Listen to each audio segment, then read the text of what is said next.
Assalamualaikum warahmatullahi wabarakatuh. Selamat pagi, salam sejahtera buat kita semua. Perkenalkan, nama saya Rahmat Cahyanto. Saya dosen Politeknik Ilmu Pelayaran Makassar pada Prodi Nautika. Politeknik Ilmu Pelayaran Makassar adalah salah satu kampus yang berada di bawah naungan Badan Pengembangan Sumber Daya Manusia Kementerian Perhubungan. Di sini saya mengampu mata kuliah Prosedur Darurat dan SAR pada semester 3 yang berbobot 2 SKS dengan jumlah pertemuan sebanyak 14 kali pertemuan di luar ujian tengah semester dan ujian akhir semester.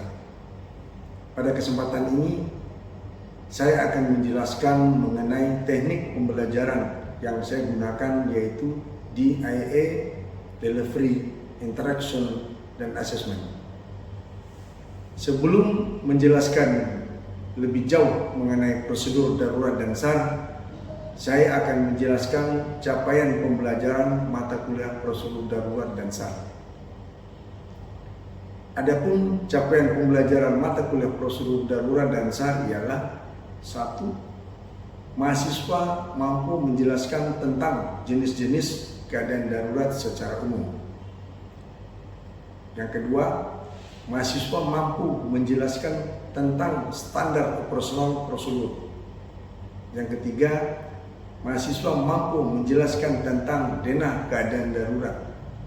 Yang keempat, mahasiswa mampu menjelaskan pola penanggulangan keadaan darurat. Yang kelima, mahasiswa mampu mengenali dan menjelaskan fungsi dari peralatan keselamatan jiwa di laut.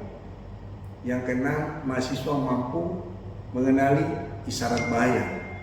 Dan yang terakhir, mahasiswa mampu menjelaskan tentang lintas-lintas penyelamatan diri.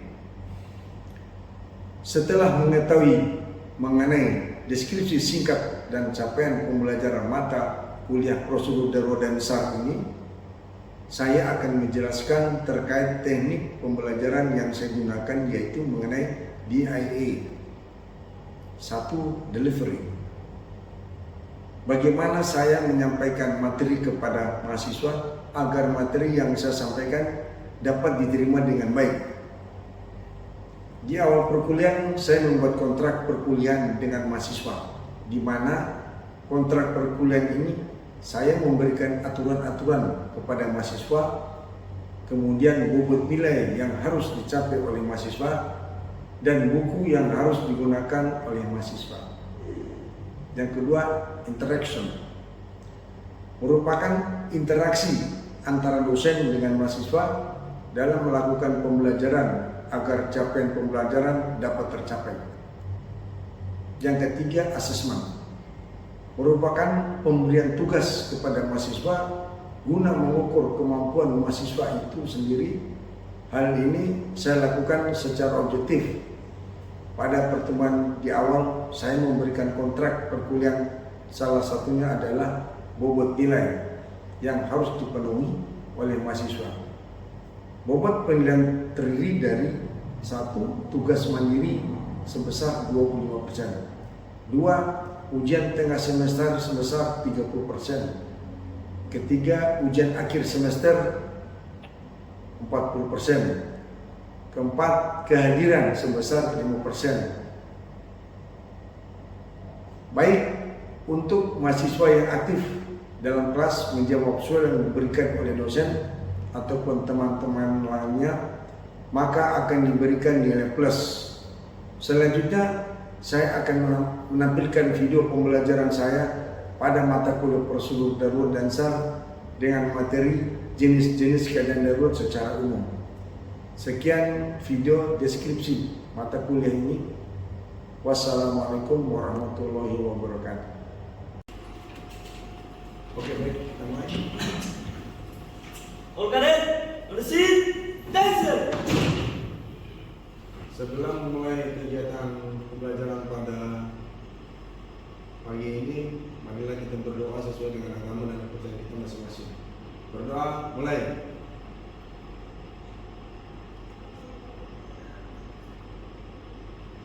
Selesai. All cadet, on the seat, rest. Good morning, sir. Good afternoon. Selamat pagi, salam sejahtera buat kita semua. Ya, hari ini kita akan mulai dengan pembelajaran prosedur darurat dan SAP, di mana kita akan membahas jenis-jenis keadaan darurat.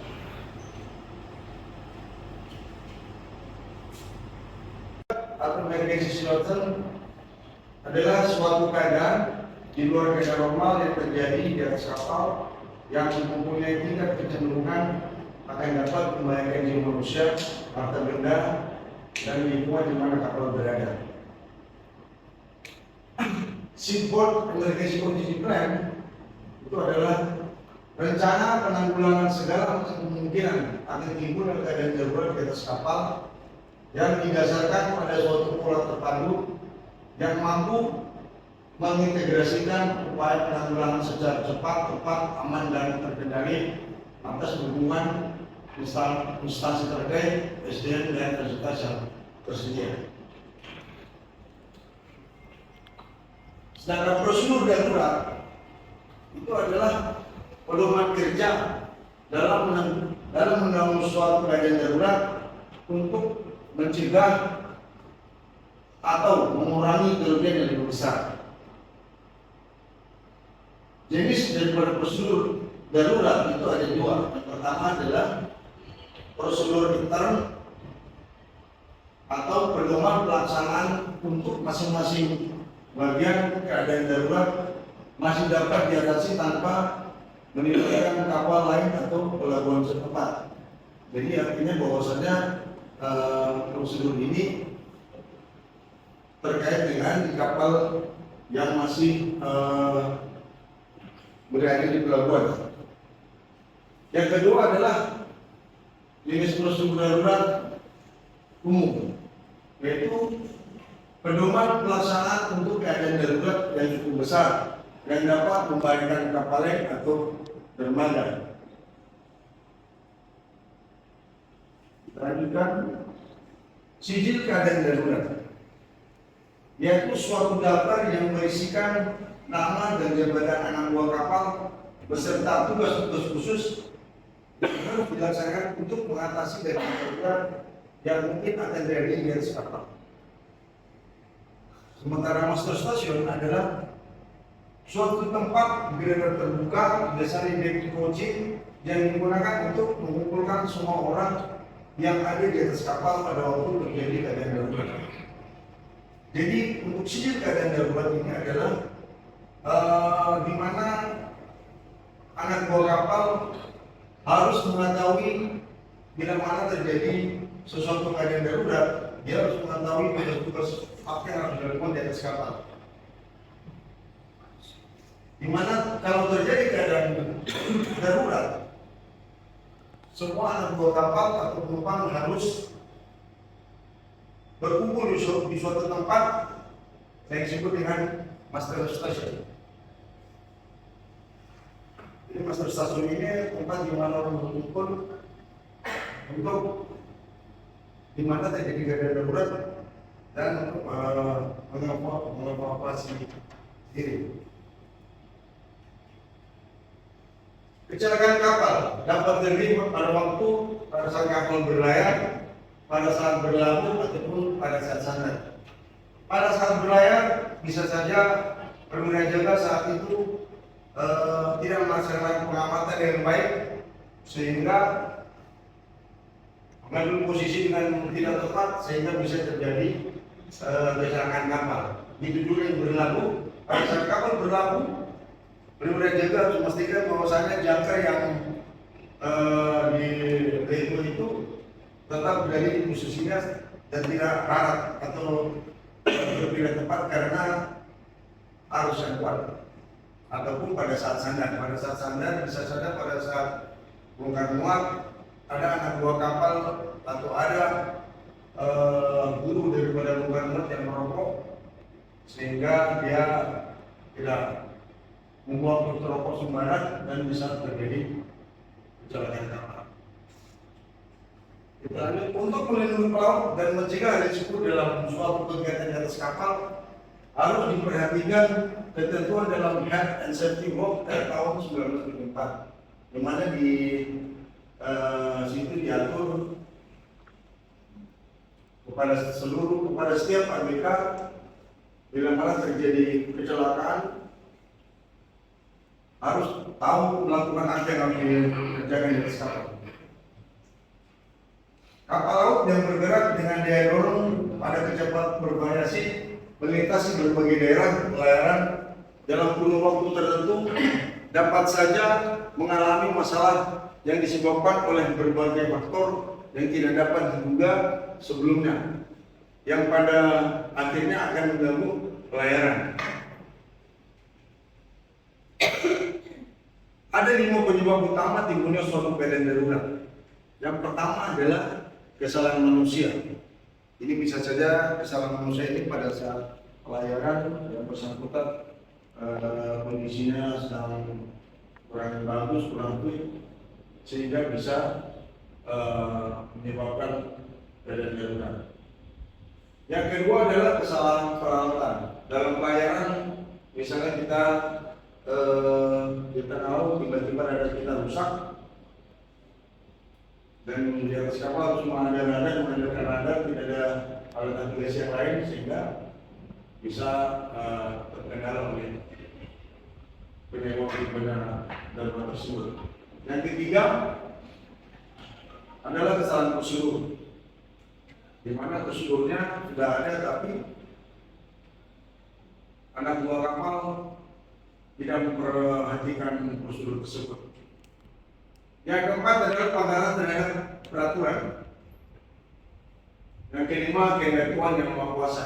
Memang sudah 4 di atas itu sudah kita terapkan, tapi kehendak Tuhan kita harus mengalami suatu keadaan darurat, ya, akan terjadi. Keadaan darurat di kapal dapat merugikan nakoda dan ABK, pemilik kapal, lingkungan laut, dan tergantung ekosistem dasar laut. Jadi kalau sampai terjadi keadaan darurat itu dapat merugikan ini. Selanjutnya perlu pemahaman kondisi keadaan darurat agar memiliki kemampuan untuk dapat mengidentifikasi tanda-tanda keadaan darurat sehingga situasi tersebut dapat diatasi. Jenis-jenis keadaan darurat antara lain tumbukan, kebakaran, kandas, kebocoran, tenggelam, orang jatuh di laut, dan pencemaran. Mungkin sampai di sini ada yang mau ditanyakan, silakan. Kamu ada tahu ini?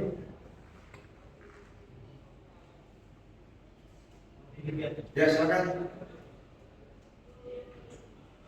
Jika memperkenalkan diri atas nama Nilai Akbar, ingin bertanya dalam poin nomor 2, yaitu anak buah kapal dapat memiliki kemampuan untuk mengidentifikasi tanda-tanda keadaan dan semisal kan di kapal apabila kru melihat tanda-tanda adanya misalkan tanda-tanda kebakaran, apakah tindakan yang harus dilakukan oleh kru tersebut? Terima kasih.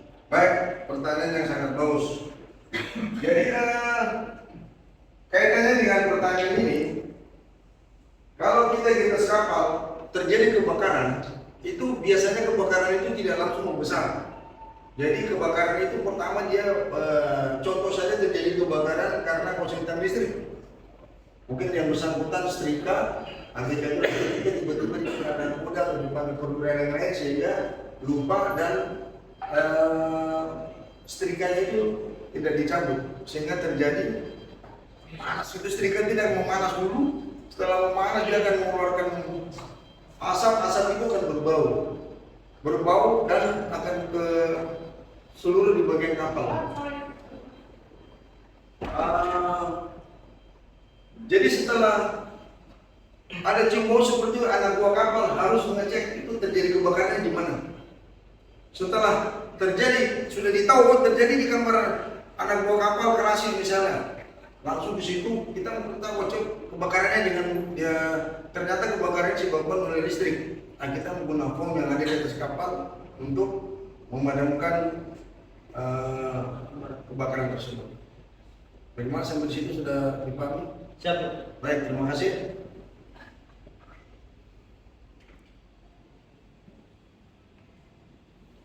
Jadi jenis-jenis keadaan darurat yang sering terjadi di atas kapal. Yang pertama adalah tubukan. Jadi tubukan ini bisa dengan kapal, bisa dengan dermaga atau benda lain yang dapat menimbulkan kerusakan, korban manusia, tumpahan minyak karet, pencemaran dan kebakaran. Di mana di sini ada contoh kapal yang menuju ke lambung kapal yang lain, jadi terjadi tubukan itu kapal menuju ke lambung kapal lain. Situasi lain yang mungkin timbul adalah kepanikan atau ketakutan ABK yang justru akan memperlambat tindakan pengamanan, penyelamatan, dan penanggulangan keadaan darurat tersebut. Jadi kalau di atas kapal kelak terjadi tubukan seperti ini, kita tidak yang pertama adalah kita tidak boleh panik. Tindakan dilakukan adalah langsung menggunakan air jaket. Setelah menggunakan jaket, tunggu ada perintah dari nakoda, kita berkumpul di mana? Ya, setelah itu menunggu perintah. Itu adalah jenis tubukan. Selanjutnya adalah kebakaran. Kebakaran ini dapat terjadi berbagai lokasi yang rawan terhadap kebakaran, misalnya kamar mesin, ruang muatan, gudang, instalasi listrik atau kamar-kamar. Jadi kalau di kamar mesin bisa saja terjadi kebakaran disebabkan karena korslet. Kalau di ruang muatan itu bisa saja terjadi kebakaran karena kaki buruk yang pada saat bongkar muat merokok. Di gudang itu bisa juga terjadi. Ada yang mengakibatkan ledakan atau sebaliknya, kebakaran terjadi karena ledakan. Jadi dia meledak karena di situ terjadi kebakaran. Sebenarnya situasi demikian akan terjadi kondisi panas, ruang gerak yang terbatas, dan kadang-kadang kepanikan atau ketidaksiapan ABK untuk bertindak mengatasi keadaan, baik karena peralatan yang sudah tidak layak atau tempat penyimpanan telah berubah. Jadi kalau terjadi keadaan darurat ini, tidak adalah kita tidak boleh panik. Lanjut lagi, kandas. Pada umumnya kapal kandas itu didahului dengan tanda-tanda putaran balik-balik yang terus berat, asap menjurung tiba-tiba menghitam, badan kapal bergetar, kecepatan berubah dan kemudian berhenti mendadak. Pada saat kapal tidak bergerak, sangat tergantung kondisi dasar laut sungai. Jadi kalau pada saat itu dasar sungainya dia seperti lumpur, mungkin kita punya malas kapal aman. Tapi kalau dasar lautnya itu karang, bisa langsung bocor. Kemungkinan kapal bocor yang dapat menimbulkan pencemaran dan bahaya tenggelam kalau air yang masuk tidak dapat diatasi. Jadi kalau sudah terjadi kita kandas, langsung kita pada saat itu perlu jaga, benar-benar memerintahkan kepada perlu jaga untuk segera mengundi tangki-tangki yang ada di atas kapal. Kalau tangki itu disoning dan suningnya cepat, berarti di daerah tersebut, di tangki tersebut kena karang dan bocor. Banyak kebakaran terjadi ketika bahan bakar terkontaminasi dengan jaringan listrik. Jadi misalnya kita kandas, kita kapal tanker, muatannya bahan bakar bisa terkontaminasi dengan jaringan listrik. Sifat dapat permanen atau sementara. Kebocoran dan tenggelam dapat terjadi karena bisa karena keburukan, karena kebakaran, atau karena kalau tidak sterilisasi kapal akan tenggelam. Keadaan darurat ini akan lebih rumit apabila keputusan dan pelaksanaannya tidak didukung sepenuhnya oleh seluruh ABK. Karena upaya untuk mengatasi keadaan tidak didasarkan pada asas keselamatan dan kebersamaan.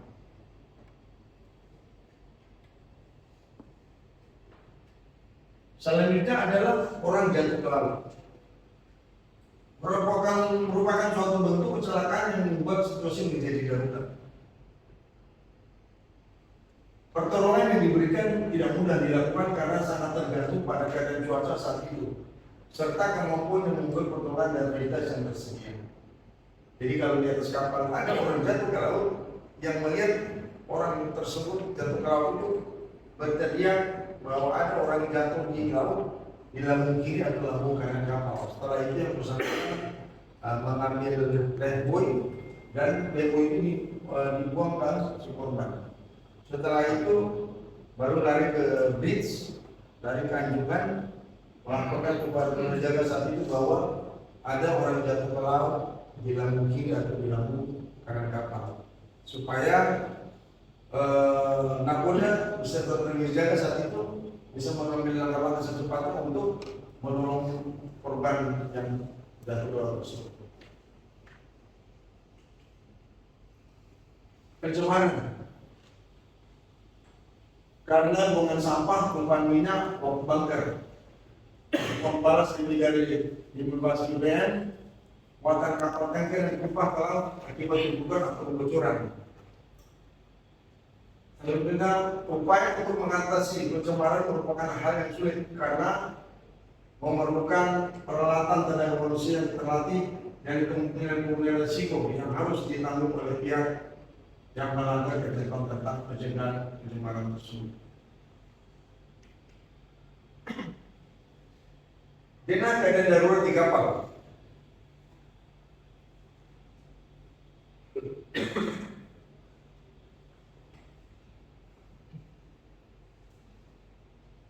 syarat utama untuk mencapai keberhasilan dalam pelaksanaan keadaan darurat adalah perencanaan dan persiapan. Nakoda dan anak buah kapal harus menyadari apa yang harus dilakukan pada siang keadaan darurat.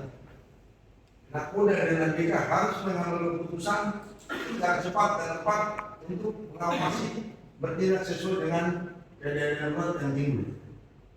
Jadi saat ini bahwasanya untuk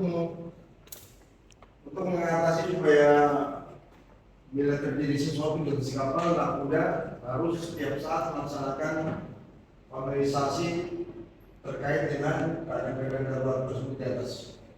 Jadi setiap kapal yang tiba di dermaga atau sedang dalam pelayaran, nakoda melakukan pemeriksaan terkait dengan keadaan tersebut. Dasar adalah perahu darurat yang terjadi di atas kapal adalah pola terpadu yang mampu mengintegrasikan seluruh kegiatan atau upaya-upaya penanggulangan secara cepat, tepat, aman dan terkendali atas dukungan dari pihak-pihak luar dan sumber daya manusia dan fasilitas-fasilitasnya.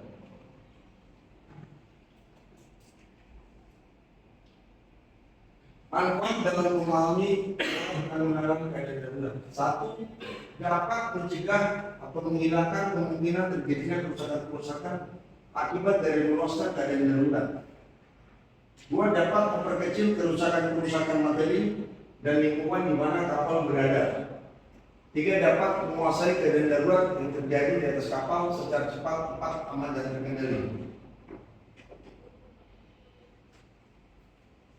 Langkah utama dalam mengatasi keadaan darurat yang terjadi di atas kapal adalah yang pertama pendalaman, yang pertama adalah pendataan. Jadi pada saat terjadi keadaan itu didata apa-apa yang rusak, apa-apa yang harus segera ditindaklanjuti. Yang kedua menyiapkan, menetapkan peralatan yang cocok sesuai. Saya terjadi kebakaran, berarti kita menyiapkan alat terkait dengan kebakaran tersebut untuk mengatasi daripada apinya. Yang ketiga adalah melaksanakan mekanisme baku yang telah ditetapkan. Itu sudah ada di SOP yang harus tetap diambil oleh nakoda. Pendataan itu mendata Mendata kerusakan-kerusakan yang terjadi, keadaan stabilitas muatan kapal, tingkat pembayaran kapal lain di sekitarnya, dermaga, keadaan lingkungan dan lain-lain. Sehingga kita dapat menentukan sejauh manakah keadaan darurat itu akan membahayakan keselamatan jiwa manusia, harta benda dan lingkungan. Yang kedua, menetapkan menyiapkan peralatan yang cocok untuk dipakai mengatasi keadaan darurat yang sedang terjadi beserta para personilnya. Yang ketiga, melaksanakan tata kerja khusus dalam keadaan darurat yang telah ditetapkan, yaitu melaksanakan shipboard emergency continuity plan yang ada di atas kapal. Mungkin ada yang mau bertanya lagi, silakan.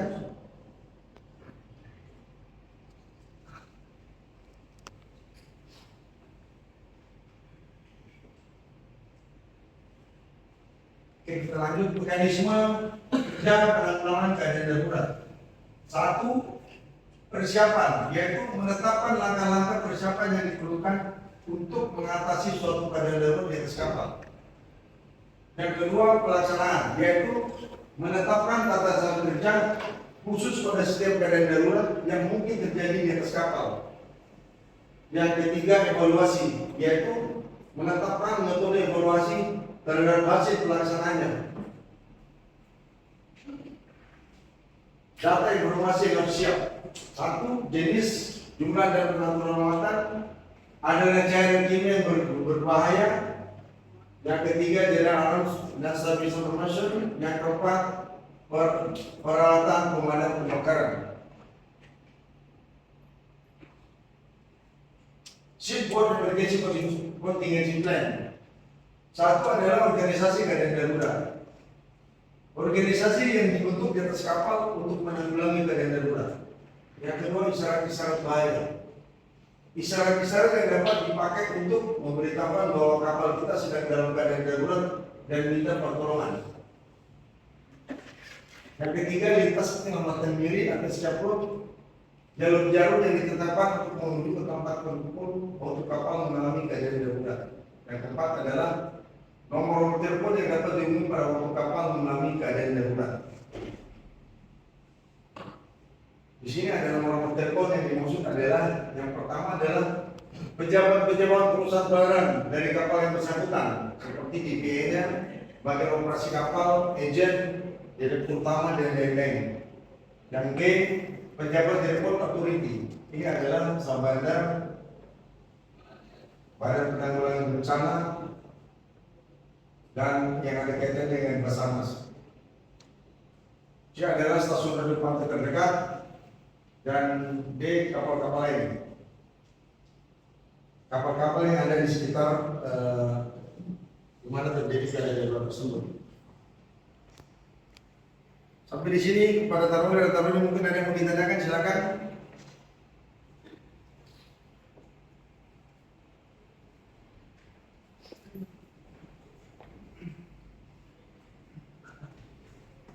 Baik, kalau sudah tidak ada, saya kira untuk pembelajaran prosedur darurat hari ini sampai di sini dulu. Nanti minggu depan kita lanjutkan lagi.